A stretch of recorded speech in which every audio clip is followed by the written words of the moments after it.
उहो तरीक़ो कहिड़ो आहे? इस्तग़फ़ार जो तरीक़ो आहे। इस्तग़फ़ार सां तमामु वॾा ख़ज़ाना अलाह ताला जेको अता कंदो आहे। इस्तग़फ़ार जेको बंदो कंदो आहे, जेको बंदो कसरत सां इस्तग़फ़ार कंदो आहे, अलाह ताला नक़द इनाम इहो ॾींदो आहे, अलाह ताला उन जा मुकमल जेको आहे गुनाह माफ़ अता फ़रमाईंदो आहे। कहिड़ा गुनाह? जेके सगीरा गुनाह थिया हुजनि, जेके सगीरा गुनाह अलाह ताला गुनाह माफ़ अता फ़रमाईंदो आहे। ॿिए नंबर ते अलाह ताला क़ुरान हकीम जे अंदरि बयानु कयो त अलाह ताला फ़रमाए उन्हनि जे लाइ जेको आहे असां आसमान खां बारिश नाज़िल कंदा आहियूं, पर उहा बारिश जेकी आहे नफ़े वारी बारिश थींदी आहे। जो तव्हांजे ज़मीनुनि जे अंदरि आबादी घणी थी वञे। हिकु बारिश उहा थींदी आहे जेकी नुक़सान वारी हूंदी आहे, ऐं हिकु बारिश अहिड़ी आहे जेकी बारिश सां तव्हांजे फ़सुलुनि खे नफ़ो पहुचंदो आहे। अलाह ताला फ़रमाए इस्तग़फ़ार कंदो तव्हांजे लाइ आसमान खां मां बरसाति जेको आहे वसाईंदुमि, ऐं उन बरसाति सां तव्हांजा फ़सुल जेको आहे आबाद थी वेंदा। हे जेको आहे ॿियो इनाम। टे नंबर ते अलाह ताला फ़रमायो तव्हांजे माल खे जेको आहे इन इस्तग़फ़ार सां मां जेको आहे ज़्यादा करे छॾींदुमि।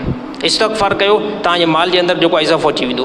वरी अलाह ताला चौथे नंबर ते अलाह ताला फ़रमायो इस्तग़फ़ार कयो, तव्हांजी औलाद जे अंदरि बि जेको आहे इज़ाफ़ो अची वेंदो। औलाद जे अंदरि इज़ाफ़ो अची वेंदो। ऐं पंजे नंबर ते अलाह ताला छा फ़रमायो? अलाह ताला फ़रमायो इस्तग़फ़ार कयो, तव्हांखे जेको आहे बाग़ात जो मां मालिक जेको आहे बणाए छॾींदुमि। बाग़ात जो हाणे पूरी ज़िंदगी में सभु फ्रूट ग़रीब माण्हू तो खाई नथो सघे न। अलाह ताला फ़रमायो इस्तग़फ़ार कयो, इहे फल फ्रूट बाग़ात मां अचनि था न, इहे बाग़ात जो मालिक मां तव्हां इंसाननि खे बणाए छॾींदोमांव। हे इस्तग़फ़ार त केतिरी वॾी फज़ीलत आहे।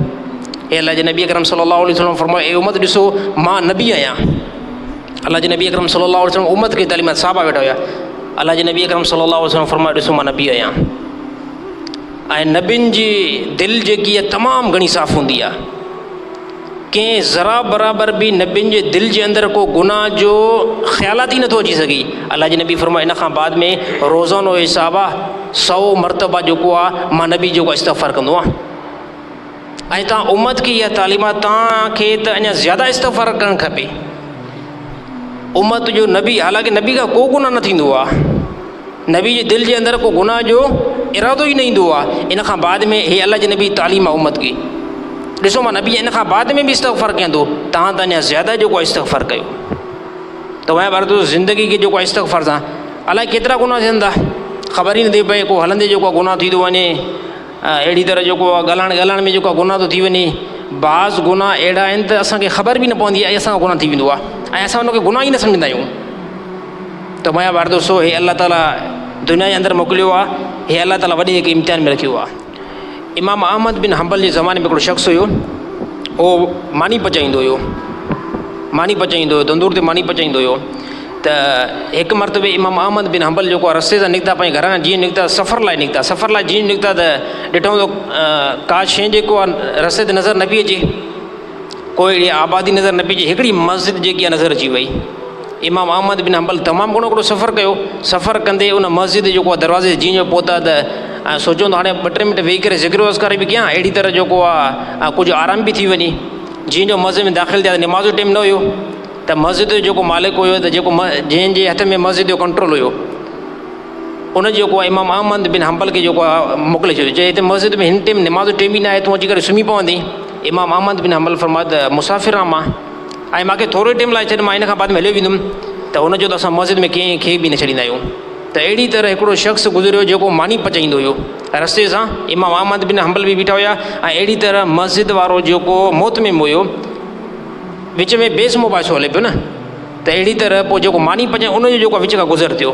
उन ॾिठो त इमाम अहमद बिन हंबल जेको आहे तमामु वॾो हिकु इमाम हुयो, ऐं उनजो जेको आहे तमामु बहितरीनु लिबास, अहिड़ी तरह पूरो लिबास सुनत मुआफ़िक़ हुयो। त उन जेको मानी पचाईंदड़ चयो त साईं तव्हां भला पोइ असांजा महिमान थी वञो, भला हे तव्हांखे मस्जिद में जेके नथो चए, तव्हां लॻो त नेक था, पोइ हली करे असांजे घर जेको आहे तव्हां महिमानी कयो। उनजो त इहा तमामु बहितर ॻाल्हि आहे, छो त हिते मां कोई सुञाणे बि नथो। त इमाम अहमद बिन हंबल खे उहो शख़्स जेको आहे पंहिंजे घर वठी वियो।